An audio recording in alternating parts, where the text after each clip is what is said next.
नमस्कार। हिंदी वाङ्मय में राम का चरित्र एक ऐसा चरित्र है जिस पर सर्वाधिक लिखा गया है। वाल्मीकि रामायण से लेकर आज तक लगभग 700 तरह की रामायण, प्राय सभी भाषाओं में लिखी गई रामायण। इसके अतिरिक्त भी राम के चरित्र पर बहुत सारा लिखा गया है, चाहे वो केशव की रामचंद्रिका हो, चाहे वो निराला की राम की शक्ति पूजा हो, चाहे वो मैथिली शरण गुप्त की साकेत हो। राम का चरित्र सदैव एक आदर्श उत्पन्न करता है और समय समय पर समाज को दिशा देने के लिए राम के चरित्र को एक नए रूप में प्रस्तुत किया जाता है। राम एक आदर्श पात्र हैं हिंदी साहित्य के, हिंदी वाङ्मय के और हिंदू संस्कृति के। इसलिए राम के आदर्श रूप को प्रस्तुत करने के लिए उनके साथ के जो सहयोगी चरित्र हैं, उनकी उदात्तता को भी दिखाना कवि की विवशता होता है। और इसके साथ उदात्त प्रमुख पात्र राम के चरित्र की विशेषताओं में कई बार अतिशयोक्तिपूर्ण वृतांत आ जाते हैं, वर्णन आ जाते हैं, और उसके साथ के जितने भी और पात्र हैं वो गौण हो जाते हैं। यही स्थिति राम कथा के एक प्रमुख पात्र की हुई। रामायण से लेकर राम की शक्ति पूजा तक राम के चरित्र के साथ सीता का चरित्र बहुत विशेष रूप से जुड़ा हुआ है और लक्ष्मण का चरित्र उनके साथ सहयोगी रूप में जुड़ा हुआ है। जब भी हम राम की बात करते हैं तो सीता और लक्ष्मण ये दोनों एक साथ हमारी दृष्टि के सामने उपस्थित होते हैं। राम के चरित्र की उदात्तता के साथ साथ सीता और लक्ष्मण के चरित्र की उदात्तता भी स्पष्ट होती है। लेकिन एक गौण पात्र है जो रामायण के सभी पात्रों से अलग है। देखिए, राम कथा में भरत का एक चरित्र है, उसकी उदात्तता है। भरत के साथ उसकी पत्नी की उदात्तता भी दिखाई गई है रामायण में। तीनों माताओं की उदात्तता दिखाई गई है। शत्रुघ्न अपने परिवार की देखभाल और राज्य की व्यवस्था में अपने आप को कहीं ना कहीं चित्रित पाते हैं। लेकिन एक पात्र है जो गौण है और जिसका त्याग सबसे बड़ा है, और वो लगभग आधुनिक काल के आते आते तक गौण पात्र के रूप में रहा, और वह पात्र है लक्ष्मण की पत्नी उर्मिला। राजा जनक की दूसरी पुत्री सीता की छोटी बहन लक्ष्मण की पत्नी उर्मिला सीता के साथ ही ब्याह कराई थी अयोध्या में, खुशियां साथ लेकर आई थी अयोध्या में।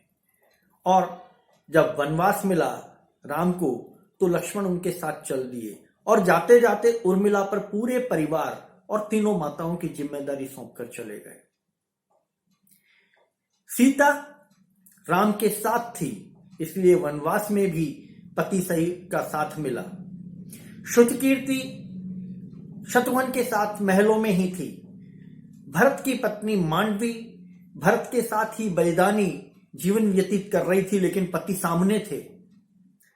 लक्ष्मण की पत्नी उर्मिला की व्यवस्था देखिए आप, कि पति उनके सामने नहीं है, नया नया ब्याह हुआ है, परिवार की सभी गतिविधियों से अनजान, लेकिन परिवार की समस्त जिम्मेदारियां उनके ऊपर आ गई। एक ऐसा चरित्र जो ना रो सकता है और ना हंस सकता है। पिता जब पुत्री को लेने आए और इस भाव से आए कि सखियों के साथ, माताओं के साथ, बहनों के साथ शायद ही अपने कुछ दुख भूल जाए, तो बड़ी सहज भाव से उसने कहा कि ब्याह के बाद मेरी जिम्मेदारी मेरे पति का परिवार है और उसकी देखभाल की जिम्मेदारी मेरे पति मुझ पर सौंप के गए हैं, इसलिए पिता मुझे माफ करें, मैं आपके साथ नहीं चल सकती। उस पिता का सीना गर्व से कितना चौड़ा हो गया होगा, उसका मस्तक गर्व से कितना ऊंचा हो गया होगा, जिसकी बेटी की भावनाएं इतनी पवित्र और इतनी श्रेष्ठ और इतनी ऊंची है। राजा जनक आंखों में आंसू भरे पुत्री को आशीर्वाद देते हुए चले गए। ऐसा चरित्र पता नहीं क्यों वाल्मीकि से भी नजरअंदाज हो गया, तुलसी से भी नजरअंदाज हो गया, केशव से भी नजरअंदाज हो गया, और बहुत से कवियों रामायणकारों से नजरअंदाज हो गया। उस पात्र की सूक्ष्मता को, उस पात्र की उदारता को, उस पात्र की उदात्तता को, उस पात्र की श्रेष्ठता को अगर किसी ने पकड़ा तो वे आधुनिक काल के कवि मैथिली शरण गुप्त थे। मैथिली शरण गुप्त कविता के भाग को साकेत में प्रस्तुत कर रहे हैं। नवम सर्ग में उर्मिला के चरित्र के रूप में, उर्मिला के चरित्र चित्रण के रूप में वे प्रस्तुत करते हैं उसकी उदात्तता को। उर्मिला के चरित्र चित्रण का पहला बिंदु है पतिव्रता ललना।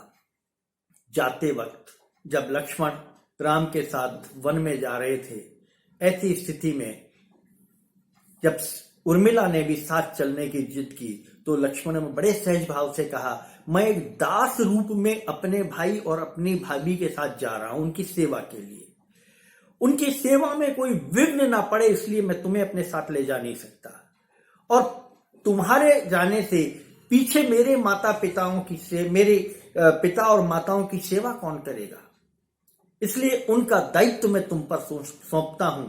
अपने पति की इस आज्ञा को सिरोधार्य कर उस पतिव्रता स्त्री ने संपूर्ण परिवार की जिम्मेदारी अपने आंसुओं को छिपाकर अपने कंधे पर ले ली।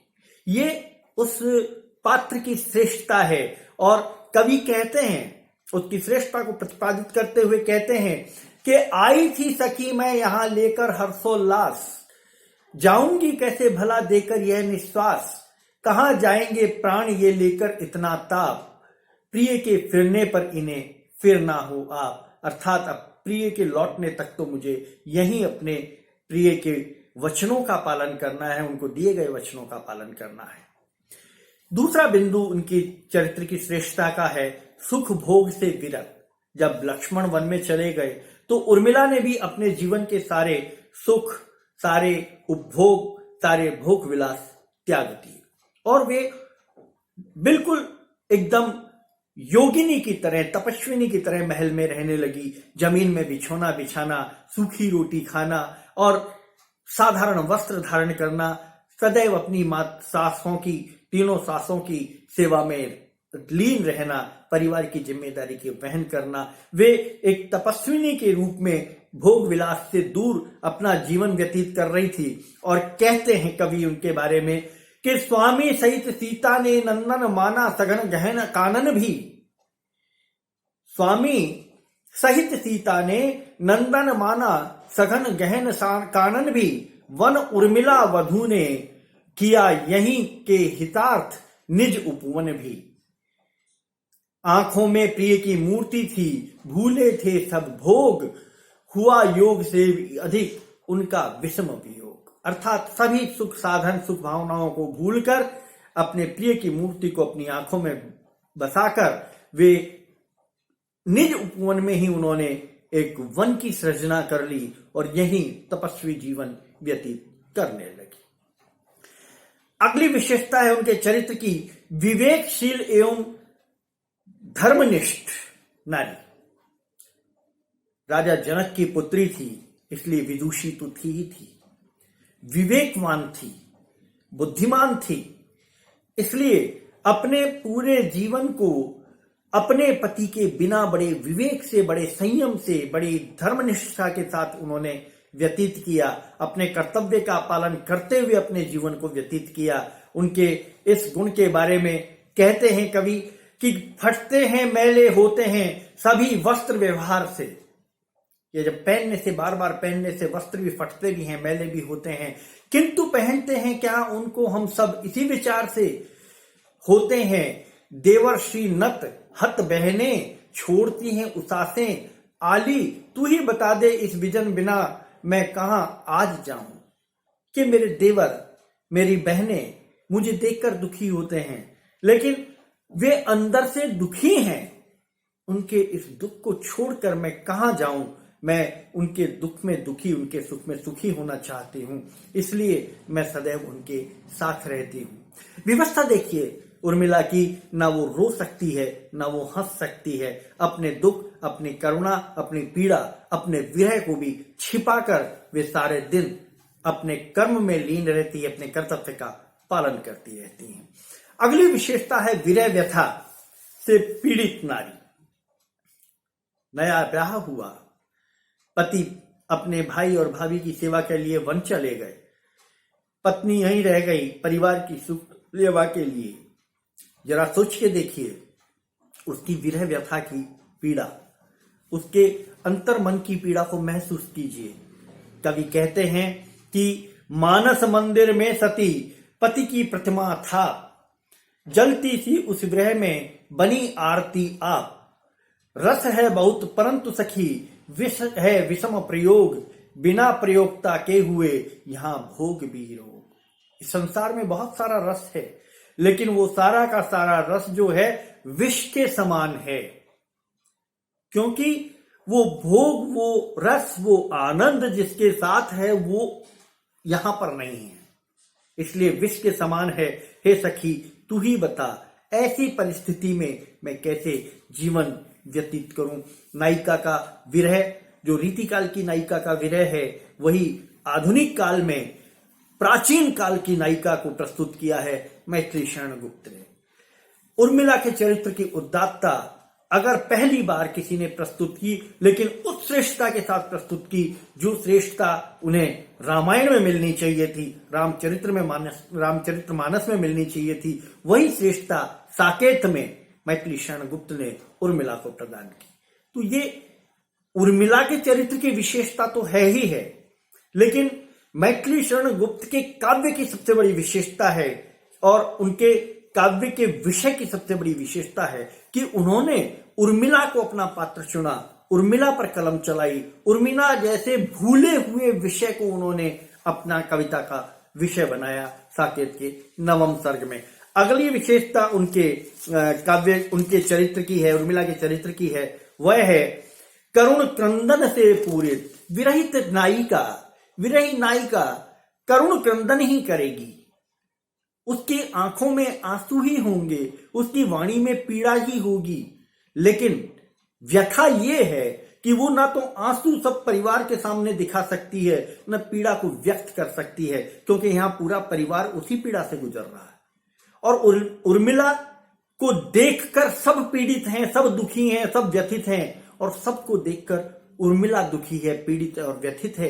इसलिए एक दूसरे की पीड़ा को एक दूसरे से छिपाने का प्रयास कर रहे हैं। उर्मिला भी उस प्रयास में शामिल है और वह कवि उनकी इस पीड़ा को व्यक्त करते हुए कहते हैं कि उस रुदंती विरहिणी के रुदन रस के लेप से और पाकर ताप उसके प्रिय विरह विक्षेप से, वर्ण वर्ण सदैव जिसके हो विभूषण कर्ण के, क्यों न बनते कविजनों के ताम्र पत्र स्वर्ण के। कि उसकी पीड़ा, उसका दुख, उसका दर्द इतना अधिक है, उसके विरह की पीड़ा, उसके विरह का ताप इतना अधिक है कि क्यों नहीं इसकी पीड़ा कवियों ने अपने ताम्र पत्र पर कुरेद दी। क्यों आज तक इस पात्र को एकदम अछूता रखा, इस पात्र को गौण रखा, त्याज्य रखा। कवि की का क्रोध, रोष भी इन पंक्तियों में दिखाई देता है। अगली विशेषता है आत्मसंतोष से मंडित, आत्मसंतोष भरा है उसमें।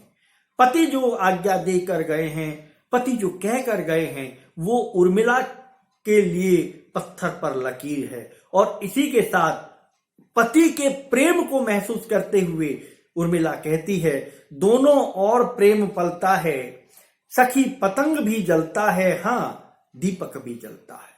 प्रेम दोनों और है।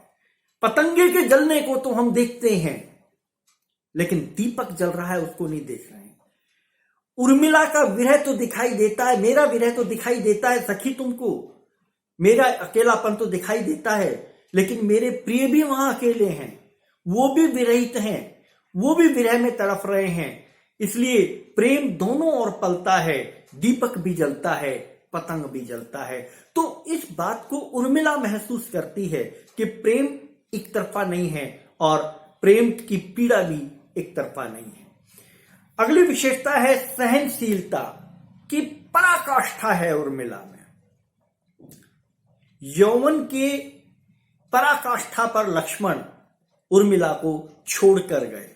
14 वर्ष बाद जब लौटे तो उर्मिला के बालों में सफेद पट्टिका चल गई थी, यौवन व्यतीत हो चुका था। उर्मिला की अभिलाषाएं, इच्छाएं सारी की सारी तिरोहित हो गई थी, लेकिन पति की प्रतीक्षा में एक एक कर जो दिन उर्मिला ने बिताए वो उनकी सहनशीलता की पराकाष्ठा थी।